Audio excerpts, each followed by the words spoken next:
Yeah, it was good, bro. You popping out tonight? You playing the crib? I know you probably saying in the crib. Say no more, you already know. Pop out. I'm on my way.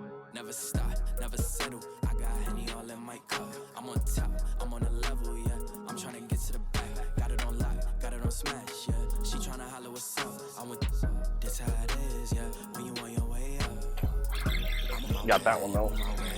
A jig bite feel to it. Oh yeah. But there's also just a ton of this caliber of fish.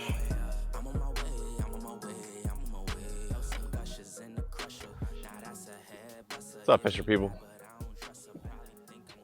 Quick little stop here. I don't know if this is my all-day spot, but I saw a little group of fish hanging off a shelf here. I kind of want to make a run, but I know it's going to be windy there. So I want to see what goes on here quick. Basically, we're trying to figure out if the fish are ready for fall. We've had a few cold nights. Last night we had a freeze warning. Today, I think it's like 39 degrees right now at 9:30 in the morning. Made a little run from the boat ramp, looking at some spots. This is the first spot I found some fish, and they were in like 31 feet, which is nice. Finding some more pockets of fish, slightly shallower than I have been. For those of you local here, thinking about spots and depths and all that stuff. If I don't get a bite real quick, I think I'm gonna run. Gotta find those active ones, baby. Active fish. This ain't it yet. You may remember from my last video, the jig and wrap bites started to get fairly decent. Jigs and minnows, kind of. So I'm gonna start with the jig wrap stuff. And when I say jigging wraps too, I should say snap jigging, like people have been catching fish on. Lots of things snap jigging related. And the color's been kind of particular some days. Some days I've had luck with perch, some days it's been like the blues, some days it's been the whites. If you're not biting snap jigging stuff, you probably just need to fiddle with color and stuff to figure out what color or maybe what cadence, whatever, like the snap jigging thing's going. It's happening. Just not get them to go right yet. Blue jig and wrap didn't work. Let's try a minnow quick before we leave, just to see. And you might also notice I'm not using my MegaLive, my forward-facing sonar today, for a couple different reasons. One, just because I guess I didn't feel like it. I wanted to fish a little bit without it. Sometimes I think it does kind of slow you down and get you a little stuck. And I wanted to bounce around more and have a little more freedom today. So that's part of the reason. But also, I have gotten a lot of comments lately of people that don't like those videos. And not only do they not like those videos, but they almost seem like they don't want to watch them, and maybe they want to like not watch any of my videos anymore, which is totally fine. Obviously, everybody watch what they want, to each their own, right? But the weird conflicting thing for me is it's such a divided issue. And so I get these comments that people don't want to watch this stuff. And then in the last video, as soon as I said the words, I'm not recording my forward-facing sonar today, the retention graph tanked. A bunch of people clicked off. So there's obviously a lot of people that do want to see it. So you can see how that presents a little bit of a challenge for video creators. And, oh, there's a bite. Not a full committed bite. There's his back again. Oh, he just keeps dropping. I don't know if that's a walleye or not. It's like if I make a jigging wrap video, for example, and somebody's not into jigging wrap videos, presumably they just don't watch the video and then they watch a jig and a minnow video. But it seems to be way different with forward-facing sonar, which almost leads me to believe that people think it's an ethical thing. In other words, they're going to boycott anybody that's using forward-facing sonar because they think it's unethical, cheating, illegal. I don't know. It's an interesting thing. So I'm just curious what your take is.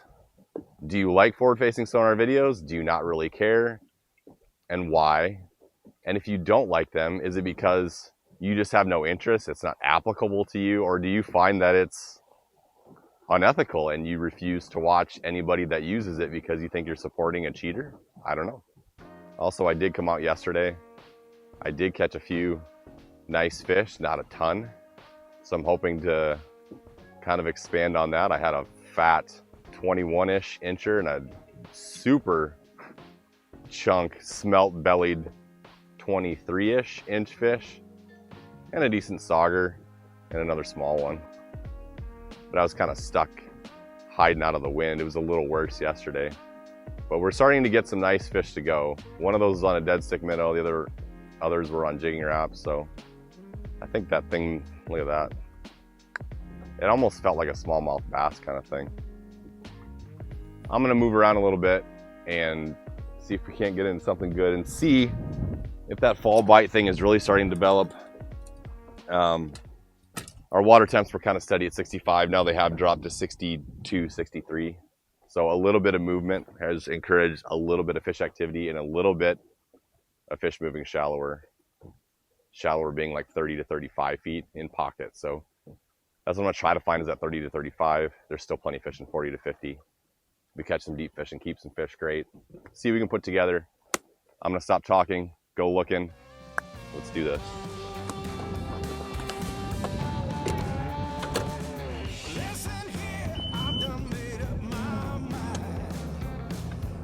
Put your life jacket on. We're out of the wind a little bit. Got some fish in like 35 feet here on first drop anyway. No quick bite. Nothing I'm gonna troll, scan, cast, rip, all that, you know what I mean? Cover some water, find an active fish. Since it's nice and calm here, switch up the colors as long as I'm marking enough fish. But I think I should be able to catch one. There's one under the boat anyway. 10-16. That's a little fast. Let's tone it down. No bite from him. I'm expecting to get a quick bite if it's a spot I'm going to stay at. If I go through a bunch of fish and make a few casts that don't get a bite, I'm going to assume they're not active. We might start to get into that point where it's kind of an afternoon thing too here as we get into fall. So hold tight, be patient with me. And yeah, if you don't have forward-facing sonar, like obviously a good way to, even if you're not trolling per se, is just to keep the boat moving, keep your side scan going, unless you don't like side scan either.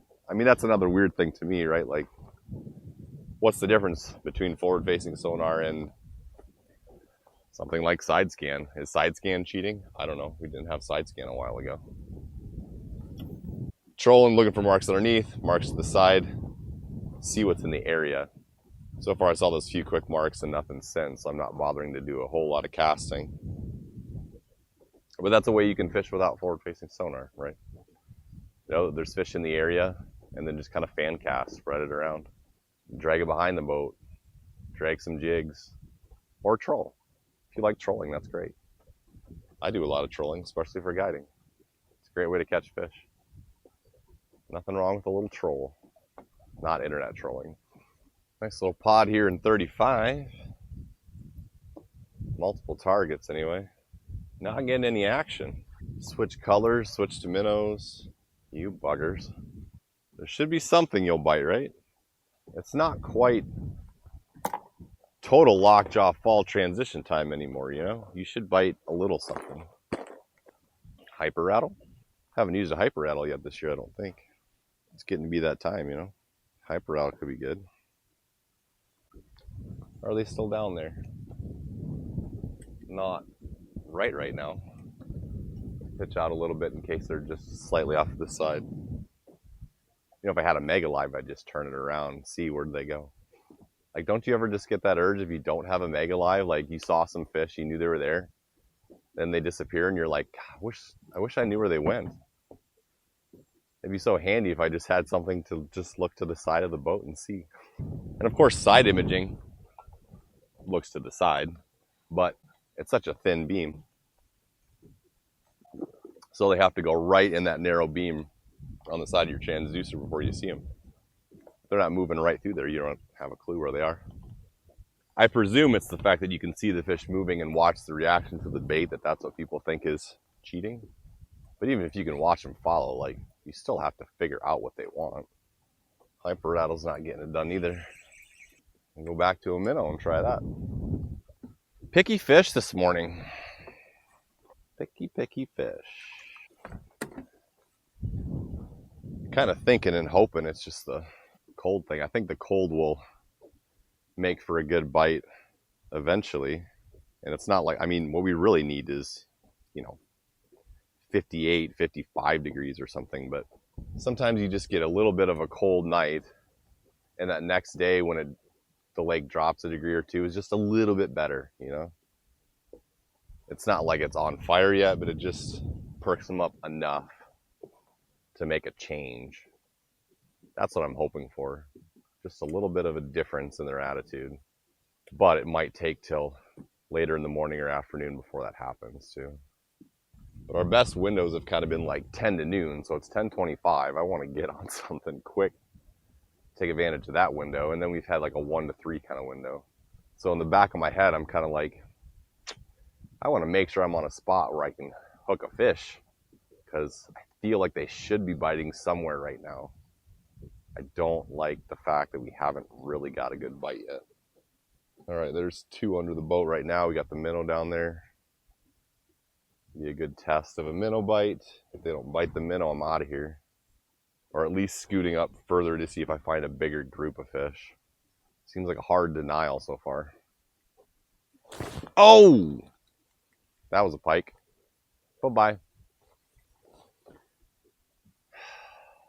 I like that jig. Pretty sure I've had a fish just bump this with his nose twice. Now I felt like a better thump, but he didn't have it. I've tried green, purple, white, blue, flashy stuff, flat colored stuff, hyper rattles, jigging wraps. They're not in much of a biting mood yet. I've covered a fair amount of water and gotten baits in front of a number of different fish. I think it's just time to catch that one. That's what it's time for. I was going to say move. Cute little guy. Well, I did, in fact, end up moving. Saw a stack of fish underneath the bait cloud here. The minnow was the quickest thing I had ready at hand. We'll get that down there and then try the old wrap. Real sharp ledge. Bow control paramount. Need to be on the spot, on the spot, on the spot. Some of them were kind of hovering up above the bait in the middle of it too, so I'm just trying to get a little crazy with it. No biters. You want to see this bait? 12 after 11. It's a lot of bait. The fish are in like 32 feet and it just... So I got to scoot back in there. Gotta find something that I want to bite though. Got one up here to go on the blue jig wrap. Finally. Nice fish. Net stuck. That net gets stuck all the freaking time. Never fails. Oh boy. That net is really stuck. That net is so stuck.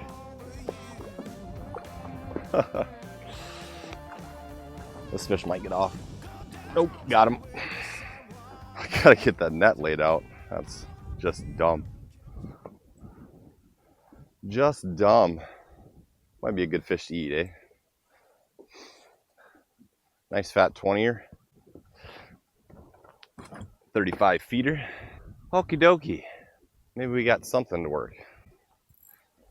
Let's get that net unstuck, huh? Ooh. They're sitting real tight to bottom on this shelf, just not moving a lot. Fish seem very inactive today. Maybe that'll change come afternoon. Or maybe it's just going to be a super grindy day. It is like a, as you can see, a bright day and a high rising pressure day. I don't like that so much. The wind's good. The cold overnight's good. High pressure, not good. Sunny, not great. Change my coat.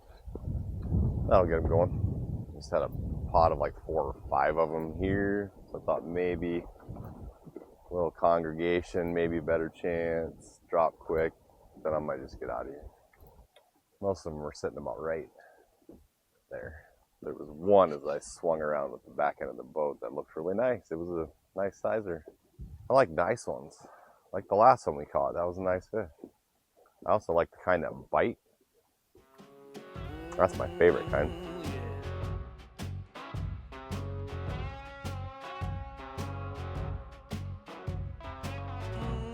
dive bobbing this one in 30 feet quick. 2 of them up off the bottom there. Boy, you guys, just a lot of window shopping down here. What about these fish? I'm just gonna keep bouncing spots and give fish one cast. I'm not grinding them anymore. We need to find some fish that want to go. This is too slow. I can't take it. A no-mo. Bunch of them hanging around this rock pile here. Can we get them to bite? Numbers is usually helpful. Try the minnow first so I don't spook the whole pack out of here with a jig wrap. It's a very quiet lake today. Sticking and moving. Looking for biters. Pushed off the spot with the rocks. There was even more fish hanging down in 38 feet on the edge. Starting to feel like time to eat lunch and regroup. Whew. All right, we ate lunch and now we're just spot recycling. There's plenty of fish at all these spots. We need to hit a window. I promise there's fish down there. All right, 1:30, need to make something happen. Found a lot more numbers here anyway. They decided they actually want to bite. What a grind. Whew. Desperate times. Hair jig. I actually just had a bite on the first one. And it broke me off when I set the hook. It didn't feel like a pike bite. It was just a pick up off the bottom kind of bite. Somehow or another it's so broken. Walleyes do have teeth. Things can happen. I'm using a lighter 8-pound line on this leader, so maybe I just got him in the wrong spot. When I set the hook, I felt all the weight of the fish and then it broke. Maybe we're onto something. Need to get another bite though. It's the first bite I've had in eons. And he bumped it 2 or 3 times, and then finally I felt like I had his weight on there on the 3rd or 4th. I can just get one to do it again, get him in the boat and figure this out. There's a bunch more fish down in 40 to 45 feet, so we're gonna give the deep ones a little shot. I casted the finisher out here and I had a nip. Didn't hook up. Got that one though. Got that one. Huh. Finisher down in 40 some feet of water maybe. Why are the ones that are deeper more active? Is that where the bait is and that's where they're feeding, I suppose? Seems like a possibility. That's a fun bite with this finisher. You can feel it more than the jigging wrap because it doesn't fall quite as fast, so on the way down you'll feel the fish actually bite it, which is always fun. Gives it a little bit of a jig bite feel to it. Oh yeah. Maybe we'll get something going here late in the day with the finisher. Obviously keeping that because of how deep it is. But there's also just a ton of this caliber of fish on Sakakawea right now. It's been a challenge to catch a lot of those during the last couple of months. But there's a big year class in that 20 23 inch range, as well as a big year class in the 13 to 15 inch range. The in-betweeners are a little tougher to come by now. Oh, that felt like a tickle. Or my hooks flip. That does happen a lot with these, especially if you get really crazy with them. I try to work it a little toned down compared to what I do with a jigging wrap for that reason, but also just because I think that's the whole purpose of this thing. Like, if you want to fish real crazy, use a jigging wrap. If you want it to be a little crazy, but not super crazy, finisher is a good option. Well, I think the summary is it's not hot, but fish are biting a little bit. And I do think there's still way more fish in 40 to 50 feet than there is in less than that, unfortunately. I think if I had stayed in that 40 to 50 feet all day, perhaps that would have been more productive. I chose not to do that for a lot of different reasons. If I were guiding, I think I would stay down there. That seems to be the better. There's more fish. They bite a little quicker. We kind of ran past that. I only had like 15 minutes left. It's been like a 3 o'clock, 1 to 3 bite window, like I said. After 3 now, I haven't gotten another strike. So I think if I had fished that from 1 to 3, on this spot that may have been better. But we're getting nice fish, we're getting some fish. It should only get better as it gets colder. Bring on the cold, baby. Nailed it. So the day that I filmed that video, I would definitely say the fish were not exactly fired up. But 2 days after that, we had a really big blow day, blowing 40 some mile an hour. I think the gusts were up to like 70. Really stirred the lake up. Wasn't sure what to expect after that. We had a guide trip the following day, and we went out and things were totally different. We had one of the best days that I've ever had since I've started this guide service, especially when it comes to bigger fish. It was just one after another. 23 inches, 25 inches, 26, 27 and a half was our biggest, and a bunch of 20, 21s, 22s. So something definitely changed that day. And the only unfortunate thing was the fish were still hanging out in 40 to 45 feet of water. So we cleaned more big fish than I probably have in the last 2 full years of running the guide service, which is a little unfortunate, but it is what I do as a guiding business. So I needed to go where the fish were biting and give my clients some fish, and it just so happened that we lucked into a bunch of really big ones along the way. So a little bit of a bittersweet thing, but in the long run, they had a really good time, we had a really good time, it was a great day, and I think things are turning around and shaping up the right direction for fall. So stay tuned for more of these videos. It should be a little less of a grind if the weather keeps playing out the way it should, and fall temps keep dropping. So see you later, fisher people.